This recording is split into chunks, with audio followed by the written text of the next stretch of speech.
With Combating the Narrative, I'm Jim Dewey, and with me today is Lance Legion. So, Lance, why don't you go ahead and just introduce yourself, let us know who you are, what you do, what your interest is, and what you focus on. Well, salve, legionary, and legionaries listening to this. Well, I guess it started basically when I was in, the military, and I noticed how ostensibly the military is supposed to be filled with citizens who are so enthralled with the mission that is America, to be part of something greater, but also something actually worthwhile. So it's not just simply about greatness, but also integrity and beauty and all that kind of other stuff. But I guess what I saw was this decrepitness, almost kind of reminded me of the low ebb of the Roman Empire.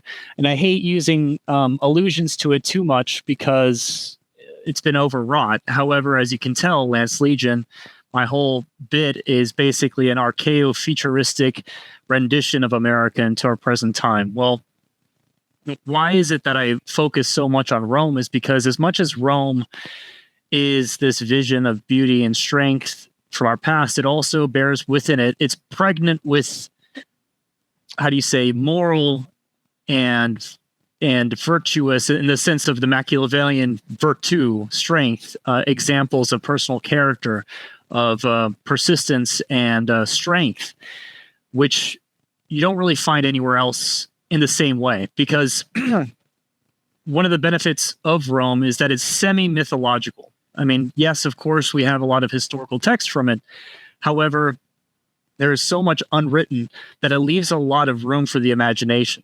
And therefore, this is why man continuously goes back into this time and fills the vessel of their soul from that aquifer and brings it back into the future and lets a tree grow.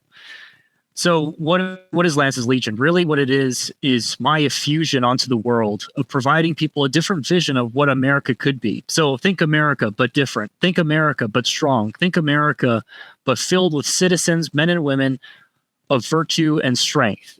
And that's been my project. And of course, I'm a military autist, so I talk about military stuff as well. However, I think the main thrust of my project, as it continues to be, is mostly about leveraging the experiences, stories, and I guess ethos, thumos of the past, and bearing water for those of you who want to listen and become that to sup from it. Right. And so that's actually how you and I got put into contact. Was we both had, spoken on military subjects with Adam from Myth of the 20th Century. And, you've done a lot of interesting stuff. I think of particular interest is your publishing company. I personally purchased, Maxims of War by Napoleon Bonaparte. It's, a nice copy of that particular compilation of prose. But what really interests me and what I'm looking to get at with this discussion is sort of what you were talking about. How do we make America strong again, and not in sort of the trite or glib, oh, let's just make America great again sort of way. But are you telling me that voting and buying Donald Trump's personal membership is going to change everything? Are you saying that's not going to work? Well, that's just it. Is like, as much of, I have a healthy reverence for the founding fathers, and I think most people on the dissident right did at one point in time, if they don't still. And they did create a form of government that was beautiful, and it took many of those lessons from ancient Rome and brought it into the future and, created a good system of government. Where we're at right now, though, has shown us that clearly it was not a perfect system of governance. It failed. We can't simply, cargo cult our way into the past, wave a magic wand, go back to 1789 or 1954, whatever arbitrary date you pick. We have to take the lessons that we've learned from, the American experiment, the Great Republic, and build something new, build something better, build something that can prevent the degenerate state we find ourselves in. And that's what's interesting to me about you is, unlike many, people on the dissident right who just want to dunk on the libs or, poke fun at people, or, if they're talking about any solutions at all, it's voting your way into power so you can change things, or it's a sort of, again, cargo culty retrogression to 50 years prior, 80 years prior. You have put forward some ideas that are certainly different, and I don't want to define it for you, but it seems to me that you would advocate for something on the order of a military junta or sort of a military dictatorship. And while I'm skeptical, it's a solution. I'm sympathetic to the idea. Let's talk about it. So absolutely. So I mean, first of all, I say a lot of things like that, just almost like a shock factor, but nothing I say is really outside of the norm of what our founding fathers would think is acceptable. So like, as much as I say junta and all this kind of stuff, it really is a lot more mild than it says, than I intend it to be. What I envision is something similar to Starship Troopers, and we'll go into it in the future. And I appreciate all, the shout out for that, because I think one of the greatest things that you learn in leadership, and I think you read in Nietzsche as well, is this idea that, negating isn't saying no to something because you fit into a certain frame. It's simply looking away. And I think the issue also, there are a number of different issues. There's a whole morass that we've gotten ourselves into. And unfortunately, it's the baby boomers who got us into this situation. They alone have that responsibility. And you can tell who has responsibility for things, by the way. I'm a big fan of this extreme ownership concept. Is like, look, you and I, we're not perfect, man. We're not perfect. We have plenty of faults. But I think starting with Gen X, you start seeing this generational affirmation of one's own vices. But if you ever lay at the doorstep faults of the boomers, they'll say, now, never, never, never. That's how you know it's them who is at fault. The man who is incapable of rising to the occasion of his own faults is incapable of, overcoming the future and his transgressions. And so, like, I guess what I'm trying to explain to you and to the wider audience is that, there are many root causes to our problems. And you're absolutely right. The founding fathers, they had a vision for the future, but even Thomas Jefferson said something very specific and always stuck with me, is that if this doesn't work, overthrow it, remake it, do something different.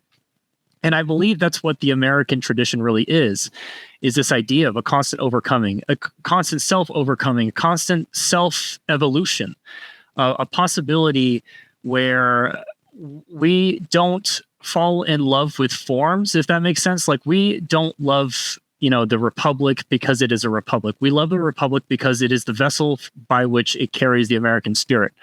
Therefore, we should come to understand, as we have gone through 250 years since 1776, roughly, and also previous to that, we've been here for a long time. My ancestors came from the Jamestown, compact. So you can see, my forefather. I won't say which one because I don't want to give away my identity. But the idea is that basically America's great strength is its dynamism. And the reason why conservatives always lose is because what does conservative really stand for in America? All a conservative is in America, in our context, is a classical liberal. However, we're starting to see the mythos of liberalism as such. I mean, big L liberalism. I mean, like Rousseau, John Locke type tier philosophical prism paradigm of the past falling apart. It doesn't rise to the occasion. And I'm not just saying that, on a technological sense, material sense, that it's just not capable of coping with our material reality now, but it's also spiritually out of pace with what we're trying to achieve. Moreover, I believe this idea, I'm not a conservative in the sense that I don't believe time is about being, it's about a becoming. You are what you're constantly becoming, right? And the issue with conservatism is that these people believe that if you just stick with the forms of the past, that nothing will change, everything will be good. And that's a falsehood. I believe that ultimately we must be constantly overcoming, constantly evolving towards this city, this beautiful city that's always on our horizon. It's something that we can never achieve, but we're always trying to erect. And that is a great vitalism. My issue with progressivism, which is progressive liberalism, is that they're aimed downward. And my mission is to provide people, in my humble way, at least, stick my neck out and give people a vision, because there is no vision. People, they don't have anything aside from, I don't want to be, a commie. And it's like, okay, that's a good start, but What are we trying to build for? What are we trying to go for? And that's what I'm trying to get at. How can we achieve this great city in the horizon? Well, one of the great things that liberalism really tends to abandon, especially in its more common understanding, is the primacy of the individual, the primacy of a person's agency. There are virtue, and I make the distinction between virtue and virtue because we all understand the difference between Christian virtue and like Machiavellian Renaissance virtue. People have the reason why we're ruled by corrupt and evil people, or bad people, traitors and so on, is because we ourselves are weak. We ourselves have relegated the area of responsibility of rulership, which is the highest calling of man, to those who are ambitious but are truly virtually compromised. You know what I mean? Right. I understand there is this very good impulse in Americans, and I'm very well traveled. And I mean this genuinely. I'm a polyglot. I've lived half my life abroad. One thing I love about America is that we are so naive and so good that we assume that everyone is equally naive and good, and that it's only every once in a while that we meet a snake oil salesman, that there's only, evil people hardly ever exist. You know what I mean? And everyone can be reformed. And I think there are a number of different pretenses that we have to, we're growing out of our adolescence. We've been around the block. We've been here for a quarter of a millennia. I think it's a responsible thing to start inculcating a certain healthy degree of cynicism, a healthy degree of Romanism, an understanding of that people are fundamentally motivated by a will to power. That doesn't mean that you have to be evil. Like, power isn't in itself evil. It just means power is just like a sword. You can wield a sword for good or for evil, Right. It's the man behind the trigger that matters. It's a tool like any other. And precisely. And I just want to finish this just quickly. For sure. I'm sorry, I've been ranting. Just quick point. Plato, I don't really like Plato too much, but he was right that this architecture of any state, of any nation, should be aimed at creating strong citizens who are responsible. And I think that's something that's been lacking recently. So I cede it over to you. I apologize. Right. No reason to apologize. It's very interesting. And, our failure to recognize the evil in others is a product of having lived in a high trust society, a mostly homogenous society for such a long period of time. And that's why this demographic shift has been so destructive to the state we currently live in, is it wasn't built to handle that level of diversity, that deviation from, being able to live in a high trust society to being high trust.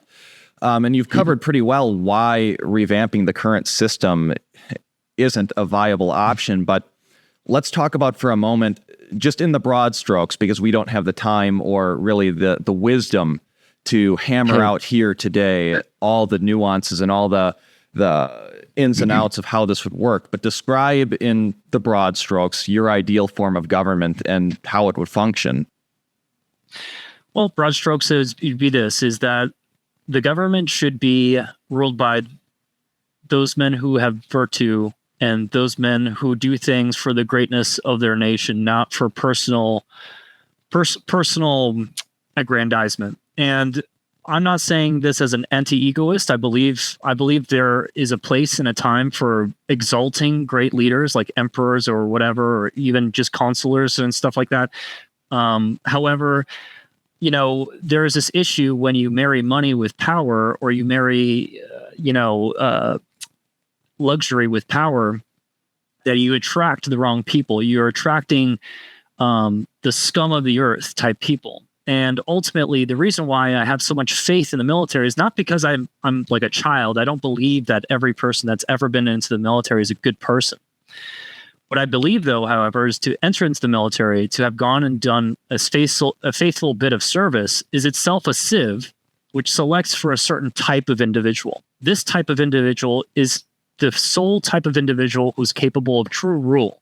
I'm not saying he's a choir boy. In fact, I'm glad that he's not. I think actually choir boys are more evil or bad for a polity than truly evil people, because a choir boy is easily fooled. We need a man who has 2 feet, in 2 worlds, and is able to galvanize that totality into something that is like a healthy synthesis, if that makes sense, because we have to understand that humans, they're not inherently good. They're not inherently evil. They're self-interested. And until we come to understand that, and we come to understand the biological and spiritual, most importantly, spiritual necessities of a human being, only then will we be able to understand the path to the future, the path to that great city on the horizon that I'm trying to erect in my mind. And I'm hoping men like you, and I see your project, and I'm really grateful for men like you who step up, who take a big risk, who effectively, there's no recompense. Something like you and I publish books, but I make basically beer money off of this. I don't make it, and the risks are enormous. I mean, I can lose everything. I have lost a lot, but I believe that to live as a coward is fundamentally to die every day. And I think that's why I'm looking and talking to you today and talking to others, because even though my ideas are likely to be shit, at least it's a step in the direction of where we need to go. Because staying here, the worst thing you can do is decide to do nothing, to stand your ground. I believe the only way to defend effectively is to attack. And that's what my philosophy is. It's a constant attack, a constant self-overcoming, a constant becoming. And I'm not sure how much of my content you've watched, and I'm sort of indifferent to whether or not you have watched a ton of it, but this is something I've talked about as well, and we're like-minded in that. But specifically with the form of governance, as we're trying to hone in on what we can do better, and how do you see yourself, or how do you see the society being ruled? Is it do we give the vote to a select few? Is there no vote? Are we ruled by a sort of general council of different flag officers? How do you see this vast territory being effectively governed? I'm a believer in doing whatever works, and I'm also a believer in not like completely taking the floor out from the United States and its traditions. Because ultimately, there are a lot of good things that we've done. Checks and balances actually is a good concept in theory, and it's actually helped America last as long as it has. I believe that to a certain extent, the enfranchisement isn't going to go anywhere. However, the way Bismarck kind of got around that was basically a kind of, as it was in the early republic, which is basically, it was you enfranchised, you elected a representative. That representative from that pool of representatives elected a senator. And therefore, there was less of this popular influence into government. Moreover, I think that we should restrict the enfranchisement to veterans. So the only people that can vote are those that have actually given back to the state and to the nation, and who are constantly in good standing, in moral standing. And people always cite, for instance, the Naturalization Act of 1798, for instance, or 92. 1790, but it's splitting hairs. Excuse me. So, yeah, sorry. It's just 1790. And they always emphasize the ethnic composition, but they never mention of good character. And to me, that is far more important, because ultimately, there's a reason why ethnicity and ethos are cognates. Ultimately, if you read Nietzsche, for instance, the 1001 Goals, every nation is basically the materialization or the manifestation in biological form, the highest good of that society over generations, over time. And therefore, I believe that ultimately we should be selecting for those individuals who best, exude those first principles.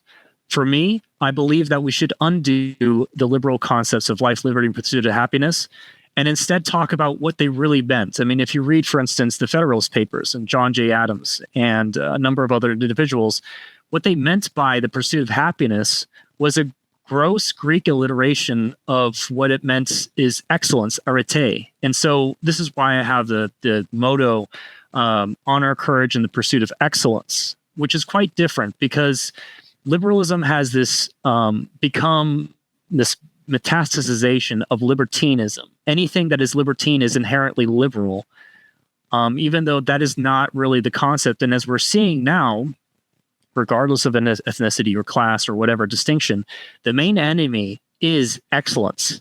They're not selecting on the basis of merit anymore. They're selecting on the basis of who is the most shitty person.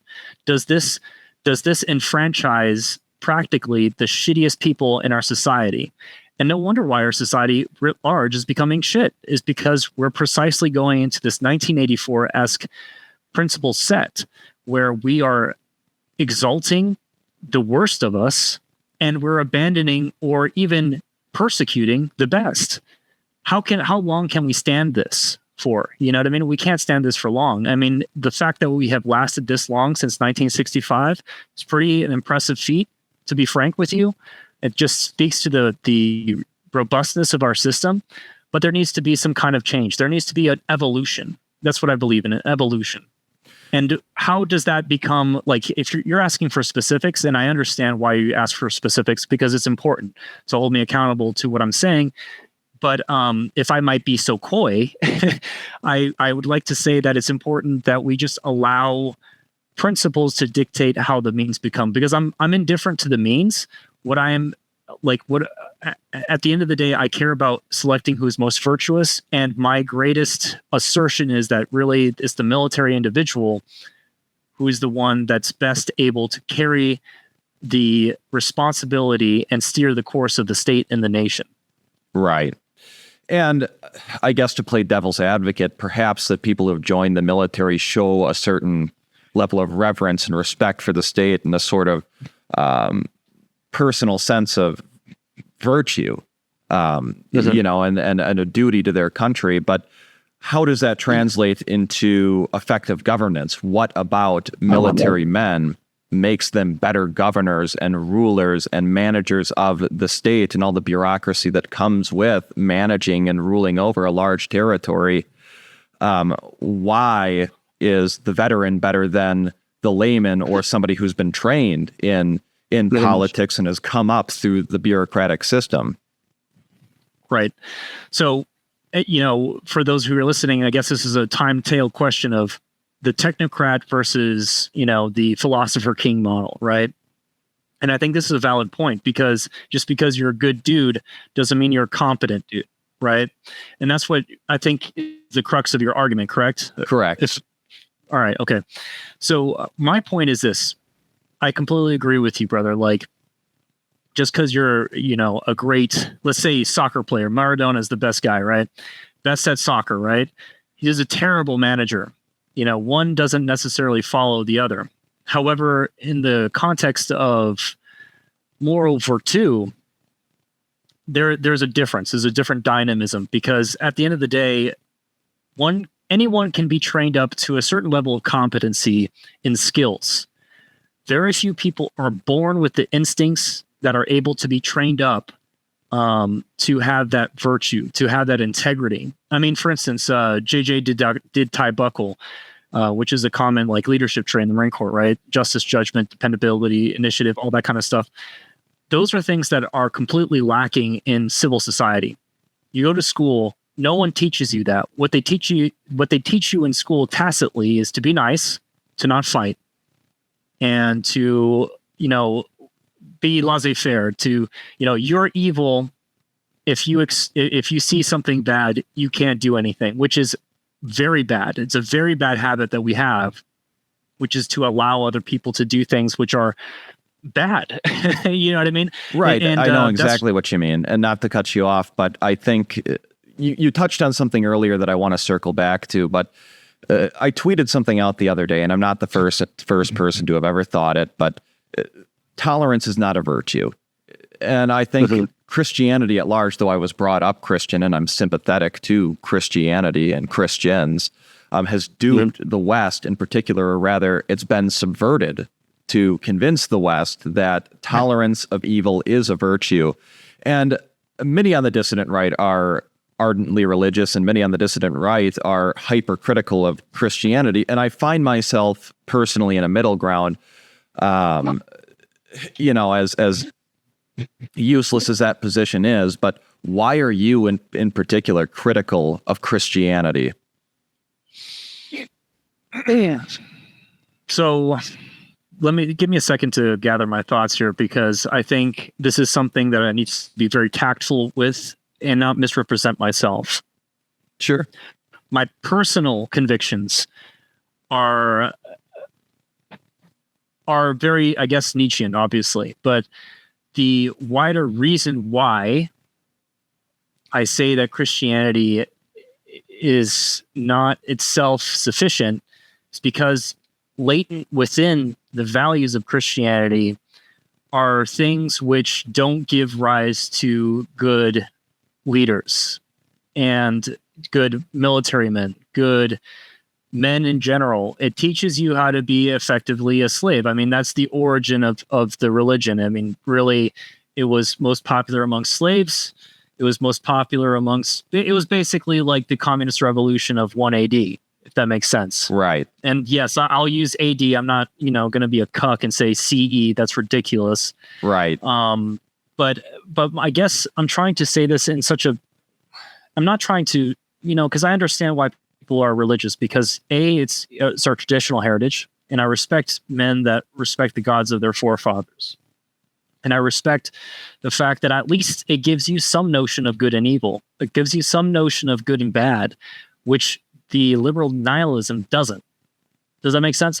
It does. So and I reserve my critique. I hope you understand, you who are listening. This is not an attack on you. It's just my honest philosophical approach. So, well, it's an important discussion because I personally feel, or important topic of discussion rather, is I personally feel that you're right to a degree that there are things latent within Christianity that have been exploited by a certain group to a nefarious end. Again, it all boils down to tolerance as a virtue and ignoring evil, and you have to love everybody, love thy neighbor, that sort of thing. But a counterpoint to that would be, well, for 2,000 years, there's been some great warriors who were Christians.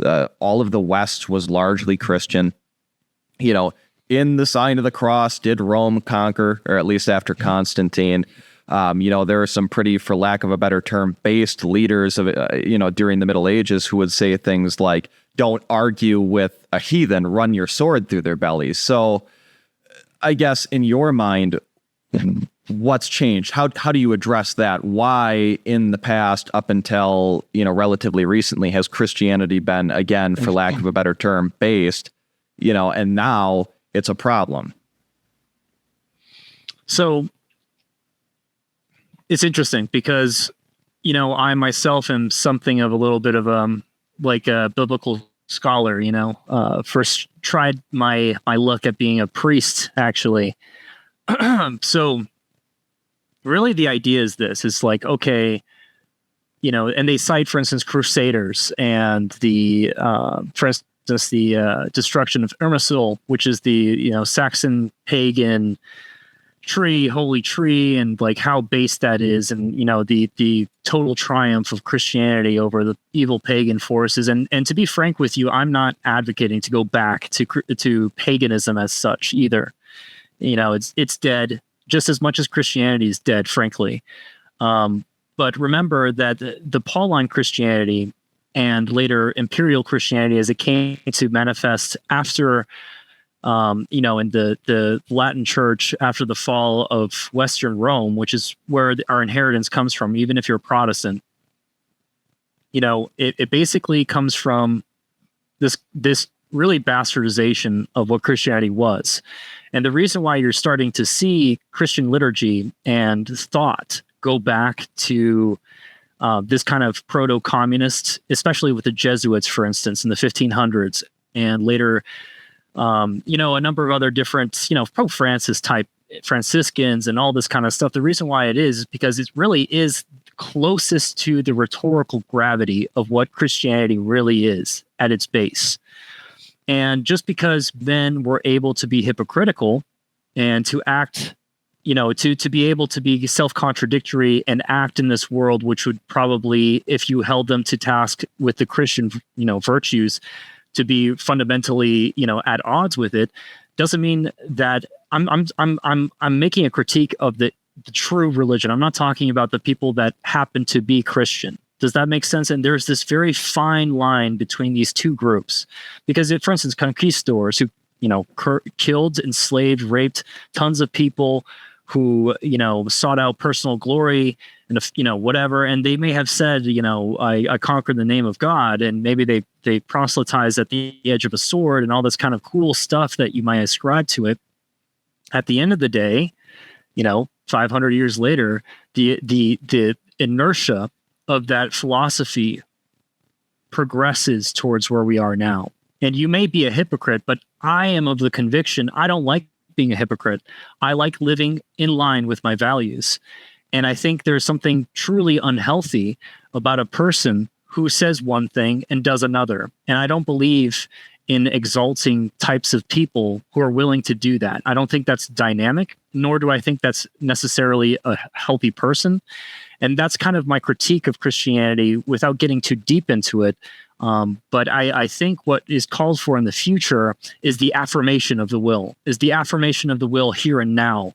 And Christianity is kind of like Buddhism, where it teaches self-abnegation. It teaches, selflessness in a way that completely destroys you within and gives everything up. I don't believe that's necessarily healthy. I believe that there's an Aristotelian mean, and I think we need to refine that. And I think we've gone way, way, way, way in the wrong direction due to our Christian heritage. No, for sure. And to tilt my hand a little bit, as I believe you and I have discussed before, really where I'm at with it is the religion of this particular place and time in history is going to be reflective of the people that comprise it, right? People make up systems, people make up churches. Even if there is that sort of latent cuckold theology in Christendom, they're going to be, a base society is going to act accordingly. Right. So you can have a Pope Pius XII, or you can have Pope Francis I. Yeah, I get it. No, I understand.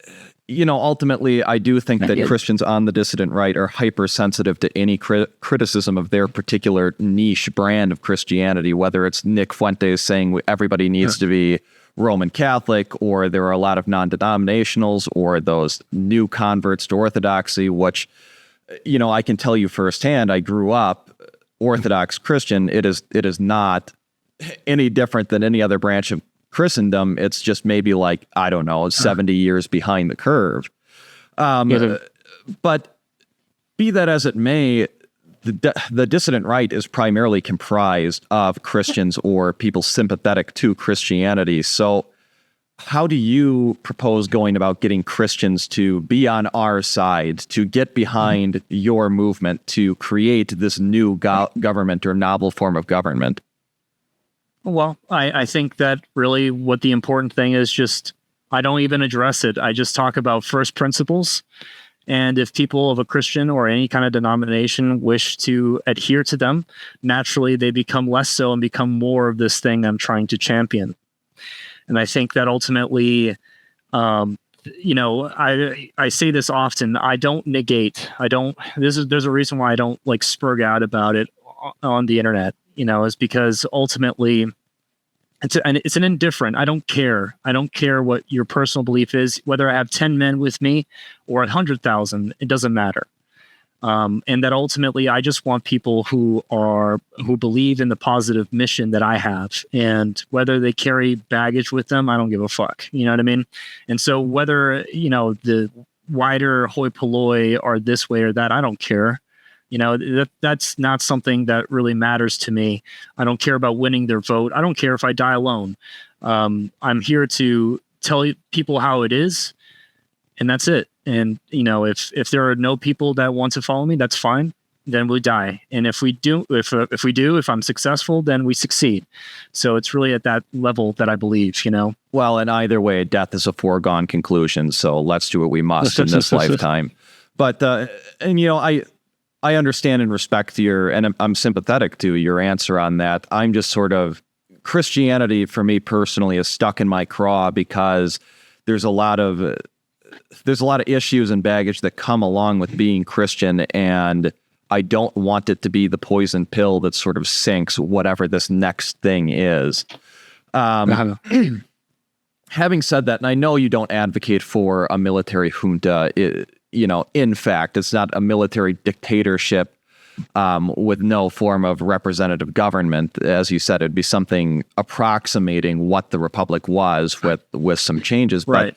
But when you're ruled by military men, my concern is that when you're a hammer and you've been trained to be a hammer, ultimately everything starts to look like a nail. Use of force might be at the forefront of their mind, perhaps when, temperance might be in order. So personally, I suspect that this is one of the reasons that military dictatorships and juntas tend to only last a few years. And in the time they do last, they seem to be plagued with revolts and civil wars. Why do you believe this phenomenon exists, and how would you ensure a more stable form of government, as we're ruled by the military class?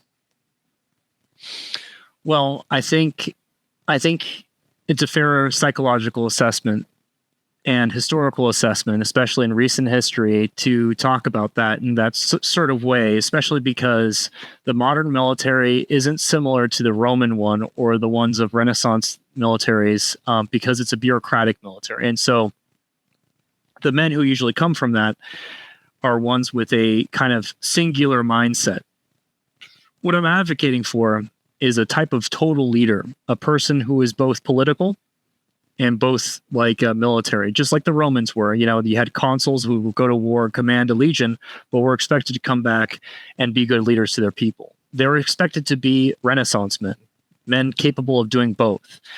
I believe that the issue of our times is understanding that, especially as technology advances and the need for labor, one of the most interesting things with automation is that labor itself is becoming non-entity. I mean, there's going to be entire sectors of the society that are out of business, out of work, because everything's going to be automated, from industry to everything else. And therefore, what I'm trying to say is basically what my Lance's Legion idea is to make a total human being, is to make someone that is beyond that simple, monochromatic soul, which is, a hammer. I want someone to be a leader as well, someone that understands, like, for instance, Afghanistan is a great example.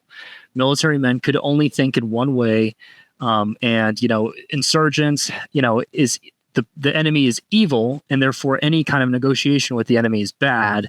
Also, any subject population is evil, and therefore all their morals are bad and must be completely extirpated. Otherwise, you don't have control, which is false. I think ultimately the aim that we should have is understanding a certain latitude of action. When we conquer a foreign people, allow them to live by their own mores, and that's something that hierarchical, stratified, and how do you say, cordoned off way of dividing society is a step away from universal equality, because universal equality presupposes one moral set for every single individual, and that's not what I believe either. Does that make sense? Yeah, it does. And there's one thing you said that I do think is very telling. You said when we get into contact, or rather when we conquer a foreign people. How would you describe your views towards the rest of the world broadly? Would you, or your foreign policy more specifically, would you describe yourself as an imperialist, a colonialist? Do you believe that constant conflict and constant warfare is necessary for the creation of a whole person, or is that merely a byproduct?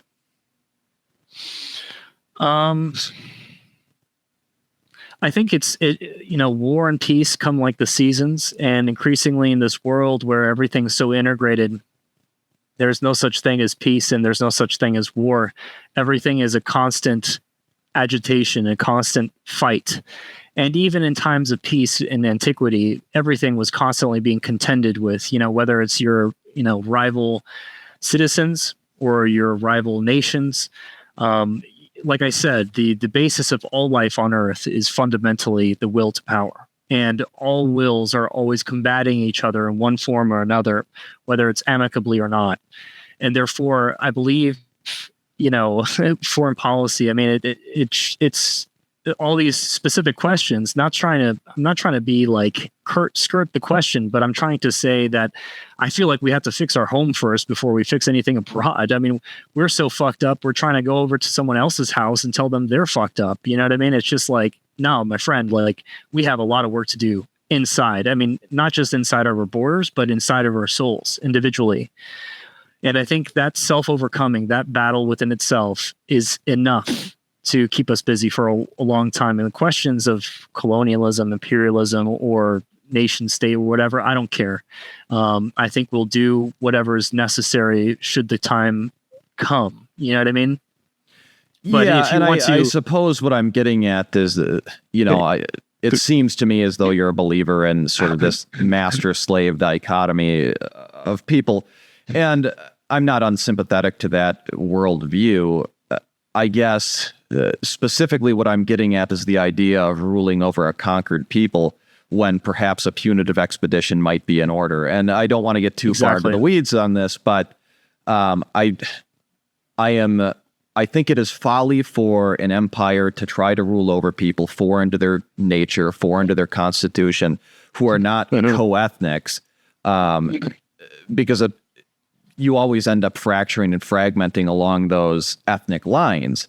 I think the British colonies in Africa are a great example of that. But I think one of the finest moments in U.S. military history is the Mexican-American War, in large part because we didn't try to conquer the whole of the nation and then rule it. It was simply a punitive expedition. But again, I don't want to get too far into the weeds on that. What I would like to discuss, though, is obviously, and I don't know what the current statistic is, but I was told at the time that only 1% of the entire population of the United States has served in the military at any point in time. I suspect that is a correct statistic. And certainly restricting citizenship, and in particular the franchise, to veterans would increase that number somewhat, but you would still have a plurality, if not a majority, of people who are not citizens for one reason or another, whether it's they're lacking in moral character or they have not served in the military because that's not, what everyone has a proclivity towards. You end up with this large population of, without denigrating these people, helots, this lesser class that you're ruling over. And there is a lack of reflexivity to the will of those people. Now, they shouldn't steer the ship, obviously, but how do you keep them complacent, compliant? How do you stop the helots from rising up if you are taking away any say in the government from them? Well, I think one of the most interesting things is that most people don't give a fuck. I think that voting patterns, except for in recent times, indicate that, which basically most people really don't care about who rules. They just care about very simple things. They care about the economy, they care about entertainment, and they care about not being fucked with, really, at the end of the day.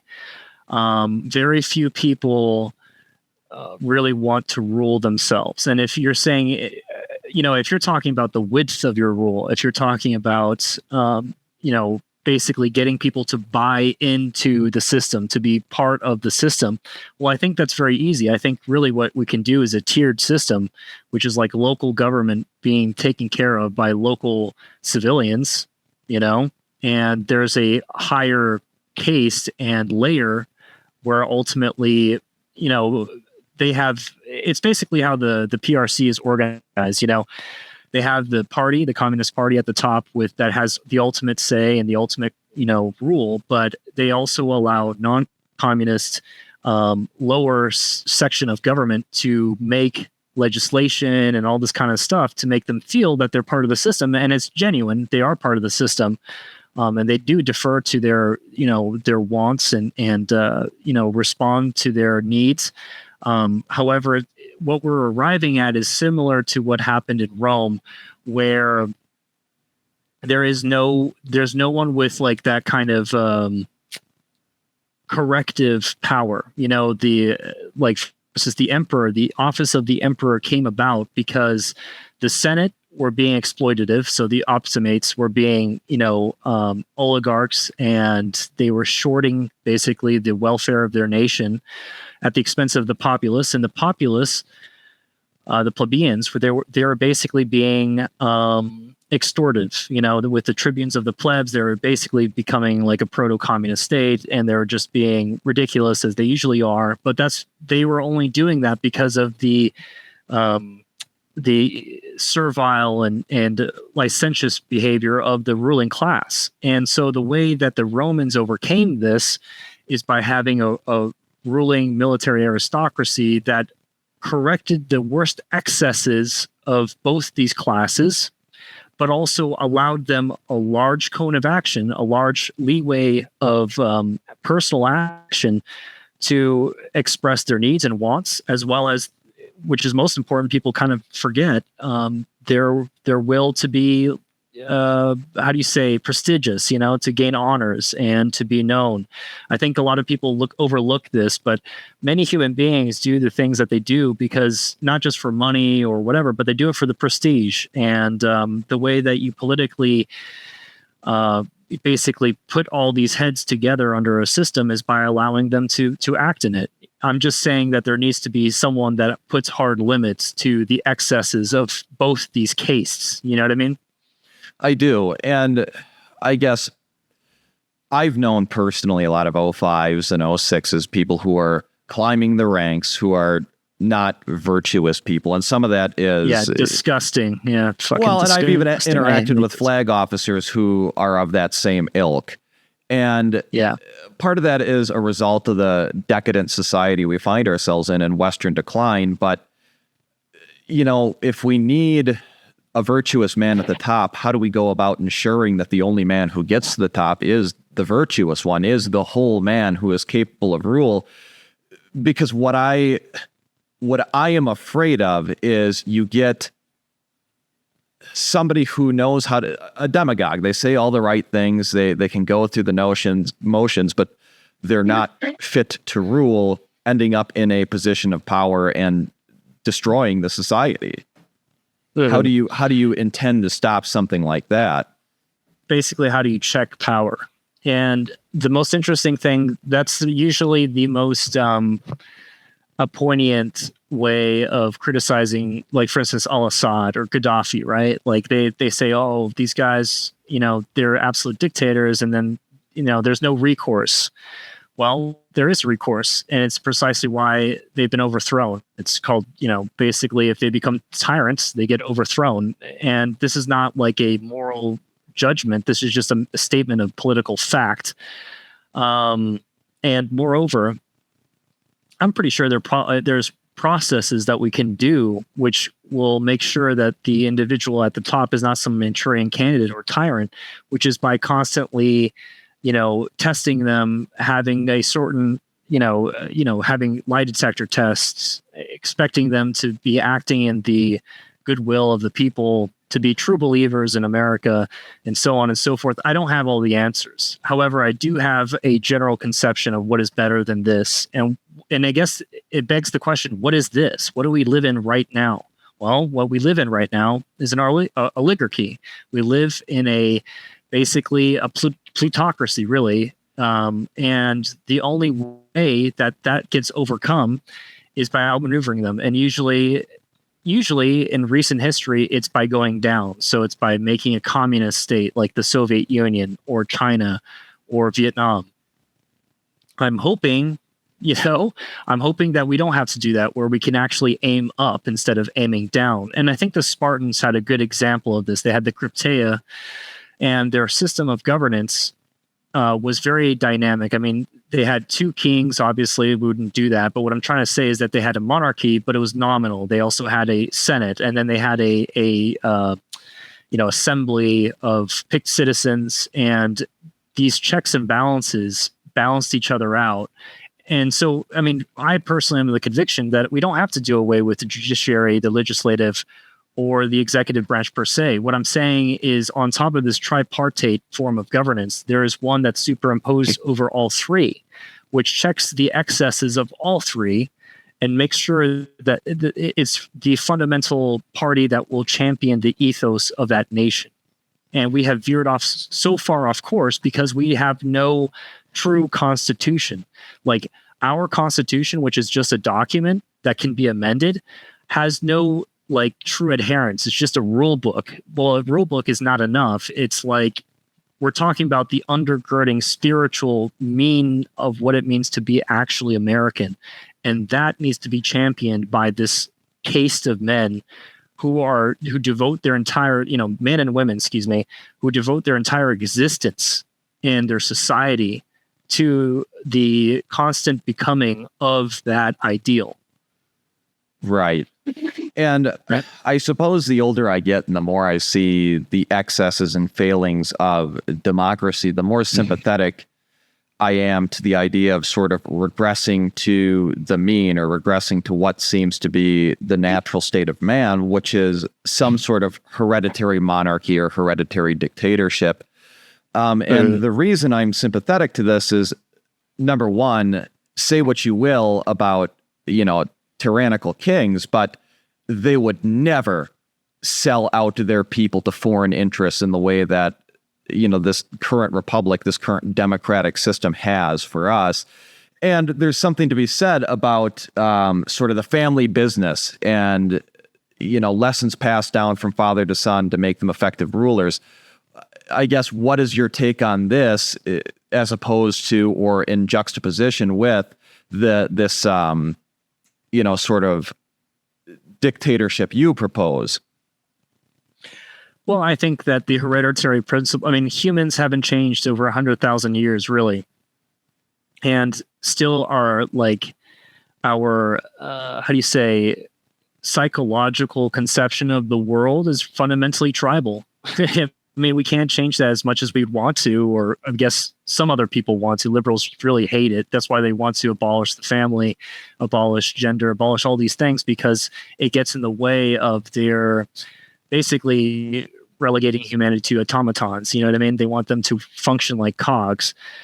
So I guess, it's interesting to note that most people don't know this, that the founding fathers were almost going to invite a Prussian prince to preside over the United States as a king, as the executive, precisely because of the exact reason that you stated, that they have a vested interest in the welfare of their own people.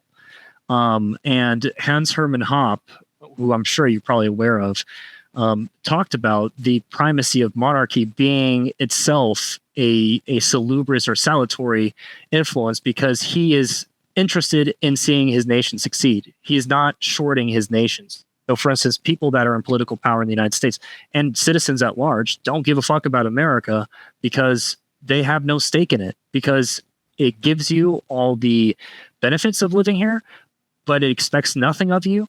And the more that, and it has this weird perverted incentive structure that the more that you care about this country, the more that you invest in this country, the more fucks you over.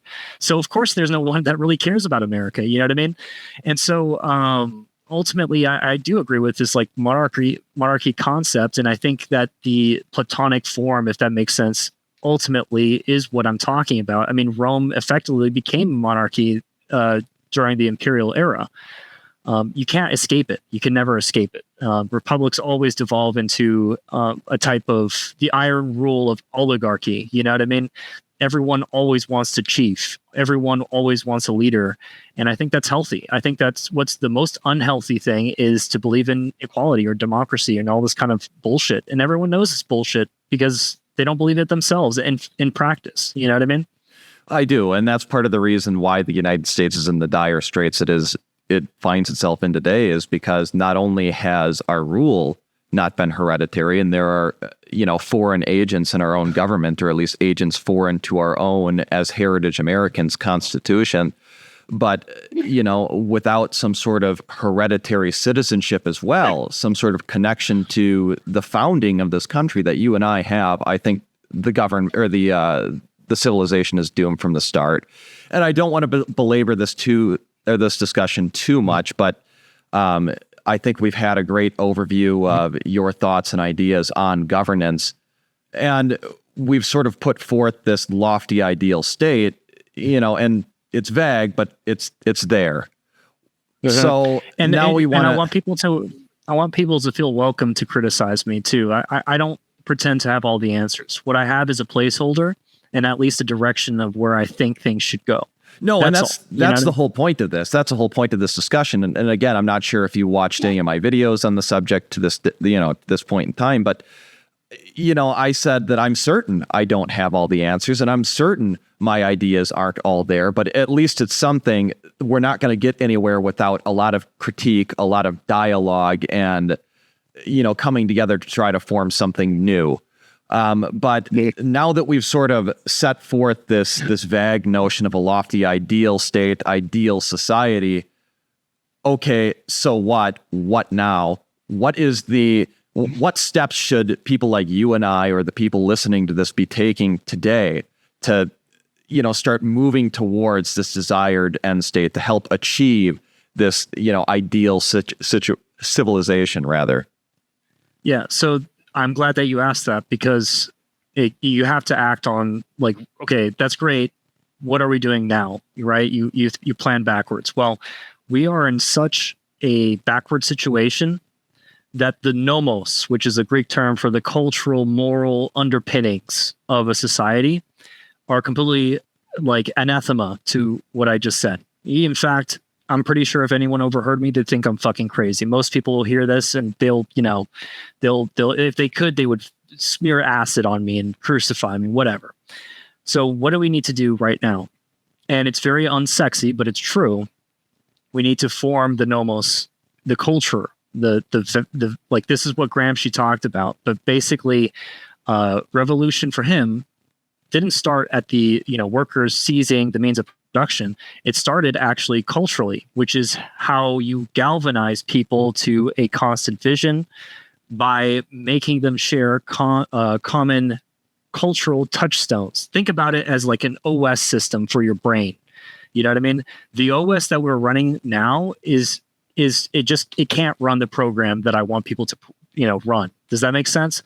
And so the way that we do it now is that we have to actually personally proselytize a value system, a cultural system based on first principles that I've established, or our friends have established, which is a vitalistic kind of Homeric value, and fleshing what that means out in the synthesis of our current circumstance. So in English, what I'm trying to say is we have to change the culture along new lines, along new first principles, not life, liberty, pursuit of happiness, not liberalism, but something quite else, something quite different, something that hasn't been seen before, really. You know what I mean?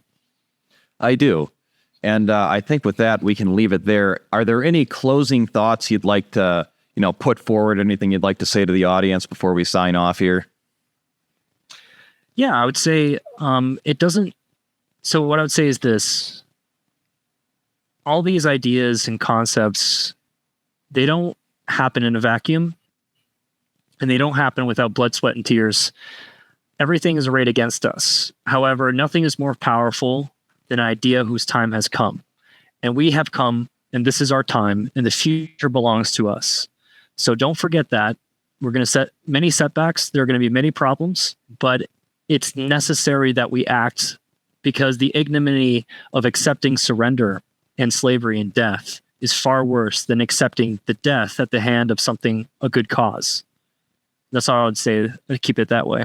Well said. Thanks so much for joining me, man. I know it was a long time coming, and we're both very busy people, so aligning our schedules is, easier said than done.